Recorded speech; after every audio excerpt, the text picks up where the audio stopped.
참 예수님, 추운 날 미세먼지를 뚫고 이렇게 미사 많이 와주셔서 고맙습니다. 요즘 우리 본당에서 우리가 고맙습니다, 사랑합니다라는 김수환 추기경님의 그런 영성 따라살기 하면서 하루에 한 30번만이라도 한번 고맙습니다, 사랑합니다 그 말을 하면서 그렇게 살아보자라고 운동을 합니다. 실제로 이렇게 일어나서 오늘 저에게 새로운 하루를 주셔서 고맙습니다, 하느님 사랑합니다, 그 말로 그렇게 하루를 시작을 해보는데 얼마나 기분이 좋은지 몰라요. 하여튼 몸도 굉장히 좀 가벼워지는 것 같고 우선 마음이 굉장히 편안하고 푸근해지는 걸 이렇게 느낄 수 있습니다. 실제로 따지고 보면 우리가 고맙습니다, 사랑합니다 이 두 단어만 열심히 잘 한다면 세상 살아가는데 전혀 문제가 없을 것 같아요. 부부 사이에서도 또 자식과의 관계에서도 항상 그 말을 통해서 우리가 이 마음을 전하고 또 마음이 서로 이렇게 이 교감을 서로 이룰 때 그 사이에 작은 갈등 그런 미세한 그런 문제들이야 단도가 나가겠죠. 일본에 가면은 아리가또 하고 스미마셍 두 단어만 하면 다 통한다고 그러잖아요. 영어에서는 뭐라죠? Thank you 하고 I love you 하고 두 단어만 하면 또 다 되는 거고, 실상 중요한 단어는, 정말로 소중한 단어는 아주 간단하면서도 그 안에 내포된 내용은 굉장히 큰 문제가 해결을 될 수 있는 건데, 실제로 고맙습니다, 사랑합니다 그 단어가 바로 우리에게 모든 걸 다 해결해 줄 수 있는 그런 아름다운 단어인 것 같습니다. 하여간 열심히 고맙습니다, 사랑합니다 이렇게 하면서 우리가 살아갔으면 좋겠습니다. 오늘 예수님께서 요르단강에서 세례자 요한에게 세례받은 날을 기념하는 날입니다. 그러면서 동시에 우리들도 나에게 세례란 무슨 의미가 있을까 하는 걸 함께 생각해 보면서 한번 좀 더 신자다운 그 삶을 살아가는데 좋은 밑거름이 되는 그런 날로 삼았으면 좋겠습니다. 오늘 누가복음에서는 좀 간단하게 했지만 마태오 복음에서는 좀 이렇게 길게 자세하게 그 상황을 설명을 합니다. 때가 찾아 예수님께서는 세례자 요한에게 가서 세례를 청하십니다. 그러자 세례자 요한은 예수님을 알아보고, 아니 제가 선생님께 세례를 받아야 할 텐데 선생님이 나한테 이렇게 세례를 받겠다고 오시다니 이게 말이 됩니까? 안 됩니다 하고 거절을 하자 예수님께서 지금은 그냥 그대로 합시다 라고 해가지고 이제 세례자 요한이 예수님께 세례를 드립니다. 그러자 하늘이 열리면서 성령께서 비둘기 모양으로 이렇게 나타나시면서 거기에 큰 목소리로 이런 소리가 들려옵니다. 이는 내 아들이니 그리고 너희는 그의 말을 들어라. 내가 사랑하는 아들이니 너희는 그의 말을 들어라 라는 그 소리가 들려왔다고 전하고 있습니다. 신구약을 다 통틀어서 성부, 성자, 성령의 삼위일체 하느님께서 동시에 한 장소에 나타난 것은 이것이 유일무이한 그러한 일이라고 전합니다. 우리는 항상 성령 따로 얘기하고 하나님 아버지 따로 얘기하고 성자이신 예수님 이렇게 따로 얘기하고 하는데 그 삼위일체이신 하나님이 예수님의 그러한 이 세례 사건인데 동시에 우리에게 나타납니다. 이거는 그만큼 그 세례가, 예수님의 세례가 중요한 의미가 있는 것이고, 또 이게 굉장히 새로운 시대를 그런 이 선포하는데 굉장히 중요한 의미가 있기 때문에 그렇습니다. 예수님의 그 세례의 의미는 이렇습니다. 이제 완전히 새로운 세계가 열린다라는 그런 말로 말씀드릴 수가 있습니다. 나자렛의 젊은 청년 예수에서 이제는 메시아, 하나님의 아들, 구세주로서의 그러한 예수의 역할이 시작되는 역사적인 그러한 순간입니다. 그건 또 동시에 무엇을 의미하느냐 하면, 구약을 아무리 찾아봐도 이제 거기에는 항상 그런 말이 나옵니다. 나 야훼가 말한다, 또는 하나님의 영이 나에게 내렸다라고 예언자들이 그렇게 얘기를 하죠.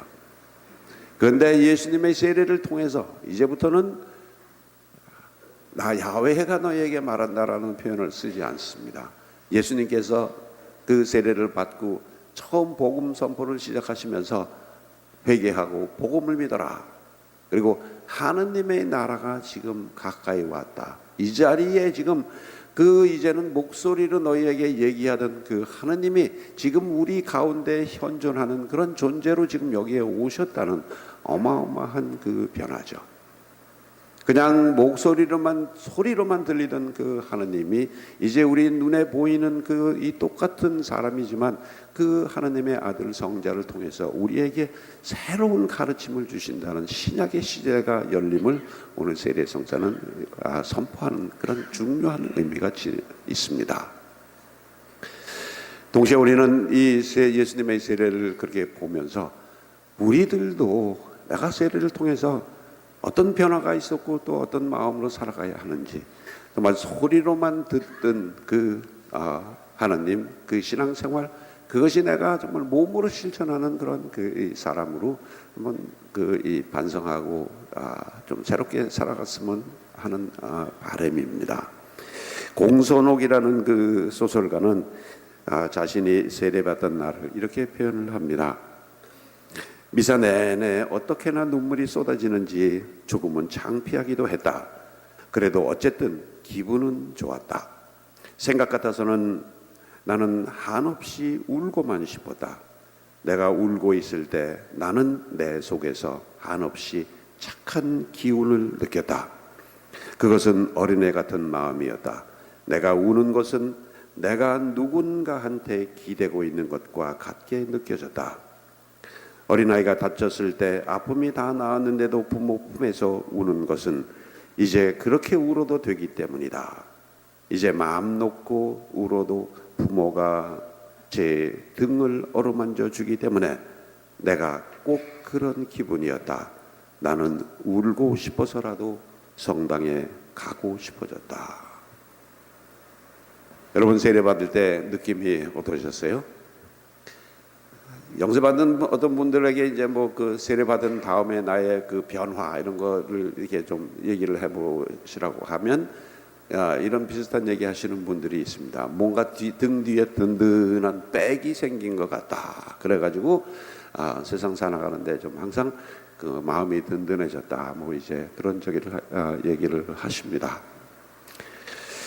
좀 바로 그런 거죠. 세례는 새로운 출발입니다.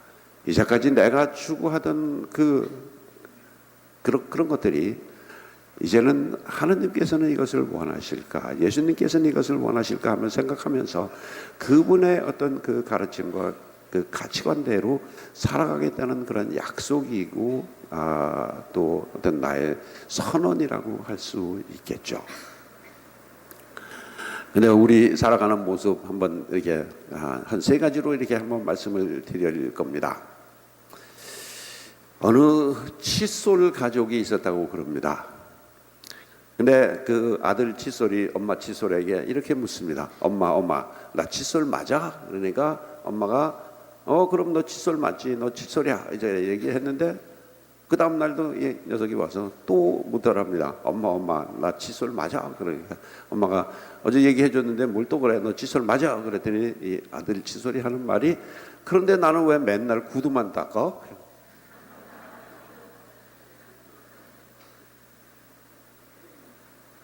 우리가 틀림없이 칫솔인데 이빨 닦는 칫솔이 아니라 구두 닦는 칫솔로 변하지 않았느냐. 이제 좀 우스갯소리로 겸해서 그런 그 얘기를 합니다.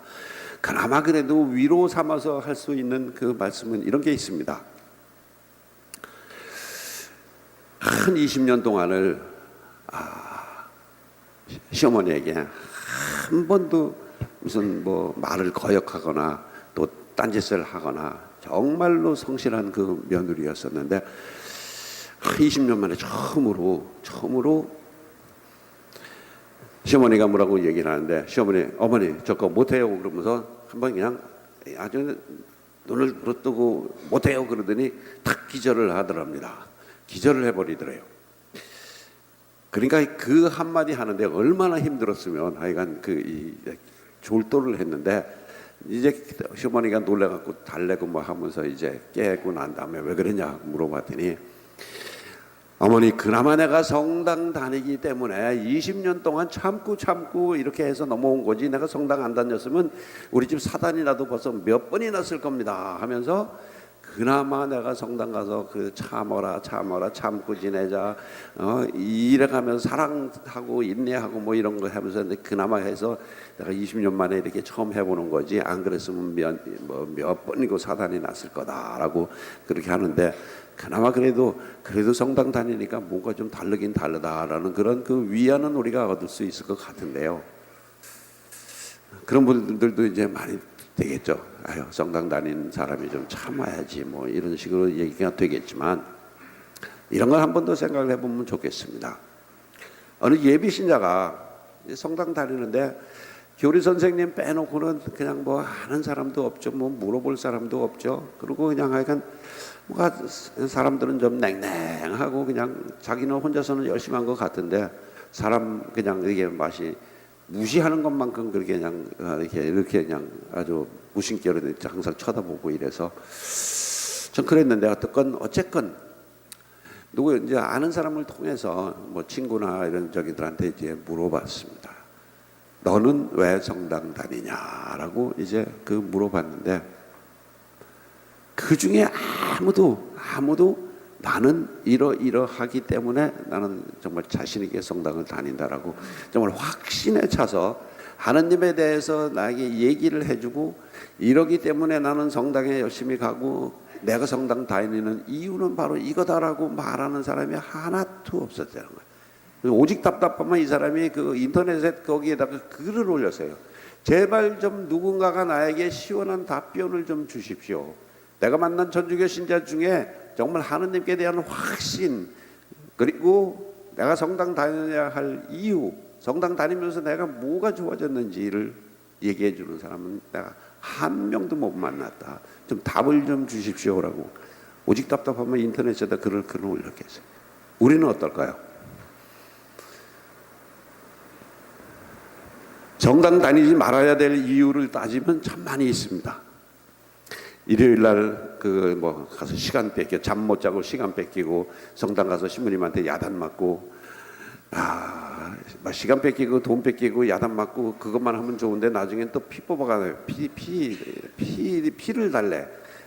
피를 달라고 그러더니 그 다음에는 눈도 달래. 눈 안구 기증 해달라고 하면서 눈도 달라고 그러고 나중에 시신까지 내놓으라고.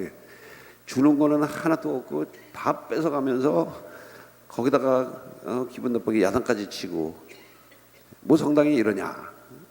내가 정말로 뭔가 내가 받는 위로나 그 평화 뭐 이런 거는 없이 그냥 맨날 가서 그냥 안 다니는 이유는 많은데, 내가 그럼에도 불구하고 다녀야 할 이유가 뭘까?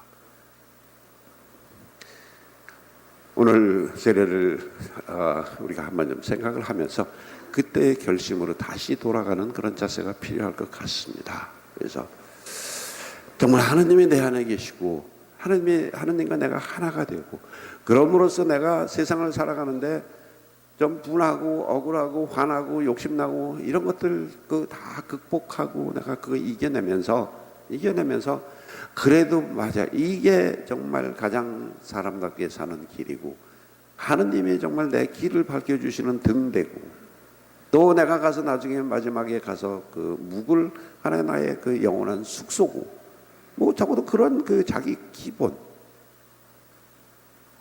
나에게 있어서 예수님은 어떤 존재인가, 나에게 있어서 신앙은 무엇인가, 그리고 나는 과연 어떻게 사는 것이 정말 내 인생을 가장 값지게 사는 길인가, 이런 부분들 우리가 생각하면서 성당을 다니면 얼마나 좋을까 생각해 봅니다.